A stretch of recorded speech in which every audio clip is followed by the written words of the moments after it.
আসসালামু আলাইকুম প্রিয় ভিউয়ার্স, আপনি কি মৌদুদিবাদের ভ্রান্ত আকীদা সম্পর্কে জানেন? যদি না জানেন তাহলে ভিডিওটা শেষ পর্যন্ত দেখুন, তাহলে মৌদুদিবাদ সম্পর্কে সম্পূর্ণ জেনে যেতে পারবেন।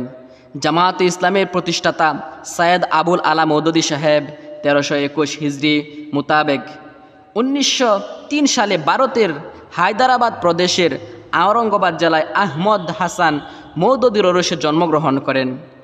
তিনি বিশিষ্ট উর্দু সাহিত্যিক, স্বাধীন কলামিষ্ট ও থুকুর রাজনীতিবিদ ছিলেন।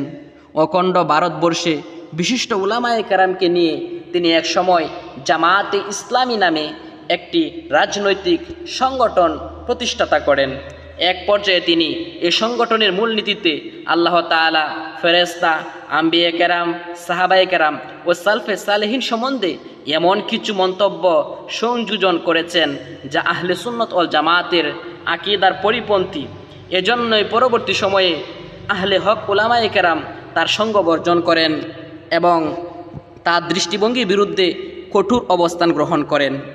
আহলে সুন্নত ওয়াল জামায়াতের দৃষ্টিভঙ্গি ও তাদের আকীদা বিশ্বাসের পরিপন্থী যেসব মন্তব্য তিনি করেছেন সেগুলোকে মৌদুদিবাদ বলে আখ্যায়িত করা হয়। ইসলামী ইতিহাসে যত সব ভ্রান্ত মতবাদ রয়েছে সেগুলোর মধ্যে অন্যতম জঘন্যতম মতবাদ হচ্ছে মৌদুদিবাদ মতবাদ। ইসলামের আবরণে অত্যন্ত সুকৌশলে এ মতবাদ মানুষের ঈমান আকীদা ধ্বংস করে চলছে। ইসলামের ইতিহাসে যত সব ভ্রান্ত মতবাদের বিকাশ ঘটেছে ওই সব মতবাদের কিছু না কিছু অংশ এর মধ্যে রয়েছে। এই কারণেই মৌদুদিবাদের ভ্রান্ত আকীদার ফিরিস্তি অনেক দীর্ঘ। তার কয়েকটি আলোচনা আমি আপনাদের সম্মুখে করব। সর্বপ্রথম আল্লাহ তাআলা সম্পর্কে মৌদুদির ভ্রান্ত আকীদা।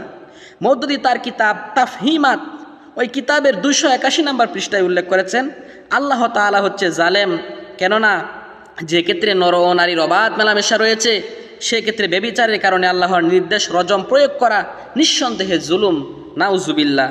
ফেরেশতা সম্পর্কে মৌদুদির ভ্রান্ত আকীদা হচ্ছে, মৌদুদি তার কিতাব তাফহিমাতের মাঝে উল্লেখ করেছেন যে ফেরেশতারা ওই সব মাখলুকের মতো যাদেরকে গ্রিক, ভারত ও অন্য অন্য অঞ্চলের মুশরিকরা দেবদেবী স্থির করেছেন।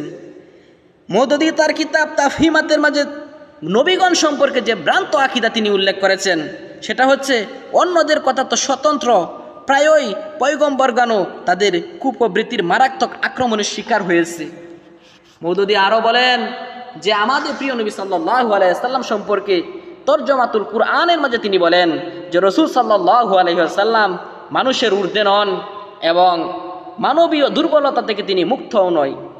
কুরআন সম্পর্কে মৌদুদির ভ্রান্ত আকীদা, সে কুরআন কি 4 বুনিয়াদি ইস্তিলাহে এই কিতাবের মাঝে তিনি উল্লেখ করেছেন কুরআন অবতীর্ণ হওয়ার সময় ইলাহ, রব, দিন, ইবাদত এই শব্দগুলোর যে মূল অর্থ প্রচলিত ছিল পরবর্তী শতকে তা ধীরে ধীরে পরিবর্তিত হতে থাকে। শেষ পর্যন্ত একটি শব্দ ব্যাপকতা হারিয়ে একান্ত সীমিত বরং অস্পষ্ট অর্থের জন্য নির্ধারিত হয়ে পড়ে। এর 1 পৃষ্ঠা পরে লিখেছেন এটা সত্য যে কেবল এই 4টি মৌলিক পরিভাষার তাৎপর্যে আবরণ পড়ে যাওয়ার কারণেই কুরআনের 3/4 অংশের চেয়েও বেশি শিক্ষা এবং তার সত্যিকারের স্পিরিটই দৃষ্ট থেকে আচ্ছন্ন হয়ে গিয়েছে।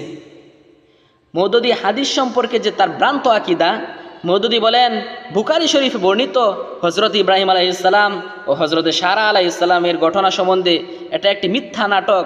সে তার কিতাব রাসায়েল মাসায়েল কিতাবের 34 নম্বর পৃষ্ঠায় একথা উল্লেখ করেছেন। তিনি আরও লিখেছেন হাদিস তো কতিপয় মানুষের সূত্রে বর্ণিত হয়ে কতিপয় মানুষের নিকট পৌঁছেছে, কাজে এসবের সত্যতা সম্বন্ধে নিশ্চিত বিশ্বাস জন্মাতে পারে না, বড়জোর ধারণা জন্মাতে পারে। উসুলে হাদিস সম্পর্কে মৌদুদির ভ্রান্ত আকীদা হচ্ছে এই আধুনিক যুগে পূর্বে যুগের বাজে কথা কে শুনে সে তার তরজমাতুল কুরআনের মাঝে কথা উল্লেখ করেছেন। সাহাবায়ে কেরাম সম্পর্কে মৌদুদির ভ্রান্ত আকীদা হচ্ছে যে সাহাবায়ে কেরাম সত্যের মাপকাঠি বলে জানবে না, তাদের অনুসরণও করবে না, এ কথা তিনি উল্লেখ করেছেন দুস্তুরে জামায়াতে ইসলামের মাঝে। দাড়ি সম্বন্ধে মৌদুদি ভ্রান্ত আকীদা হচ্ছে হাদিসে শুধু দাড়ি রাখার হুকুম আছে, সুতরাং পরিমাণ যাই হোক হাদিসের উপর আমল হয়ে যাবে। সর্বশেষ মৌদুদির যে আমি ভ্রান্ত আকীদাটা উল্লেখ করব সেটা হচ্ছে তাকলিদ সম্পর্কে।